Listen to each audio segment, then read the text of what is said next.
ভর্তাটা করার আগে বুঝতে পারিনি যে এতটা স্বাদ হবে, মানে এতটা মজার হবে আগে বুঝিনি। তবে ভর্তাটা করার পরে যখন ভর্তাটা সবাই খেলো, সবার কাছে তো অনেক পছন্দ হয়েছে আর অনেক মজার হয়েছিল।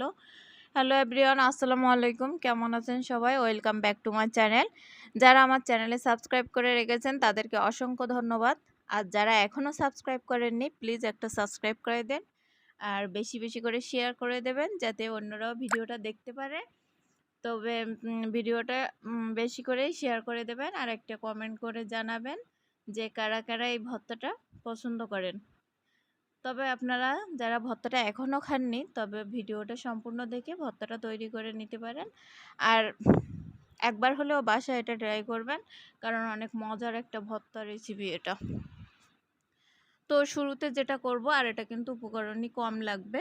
তো আমি এখানে পটলের খোসা আর মিষ্টি কুমড়ার খোসা একটু পুরো করে কেটে নিয়েছি। তো তারপরে সেগুলো ধুয়ে প্রেসার কুকারে দিয়ে সিদ্ধ করে নিলাম। আর এখানে কিন্তু আমি একটু আলু দিয়েছি, আমি 2টা আলু দিয়েছি।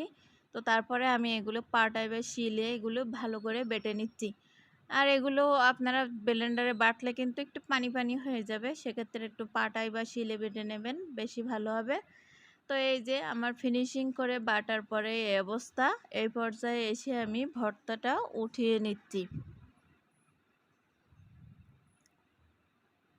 তো অল্প একটু করেছি, কিন্তু অনেকটা হয়েছে। তো তারপরে আমি যেটা করব, একটা কড়াই নিলাম, কড়াইয়ে আমি সামান্য পরিমাণ একটু তেল দিয়ে দিলাম, সয়াবিন তেল। আপনারা চাইলে এখানে সর্ষের তেল ইউজ করতে পারেন, তবে আমি এখানে সাদা তেলটা ইউজ করেছি। তো তারপরে এখানে আমি এবার সেই যে বেটেছিলাম তো সেইগুলো আমি এবার একটু ভেজে নেব। ভাজলে কি যে একটু নরম নরম আছে, সেটাও একটু ড্রাই হয়ে যাবে আর একটা স্মেল বের হবে ভালো।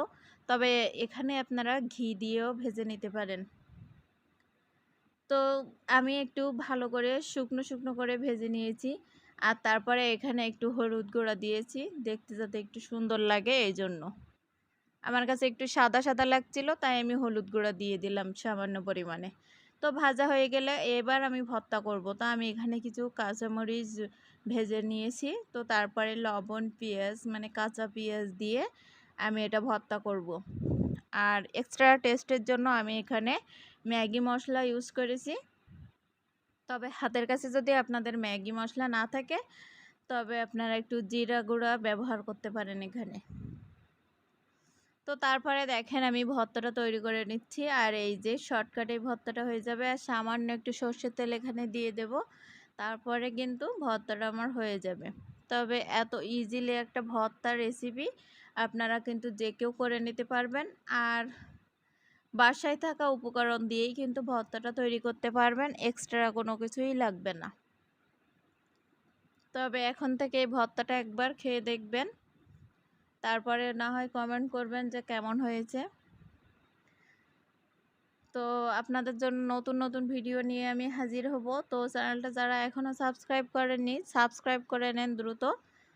আর বেশি বেশি করে ভিডিওটা শেয়ার করে দেবেন, যাতে অন্যরাও আমার ভিডিওগুলো দেখতে পারে আর তাদের একটু উপকার হয়।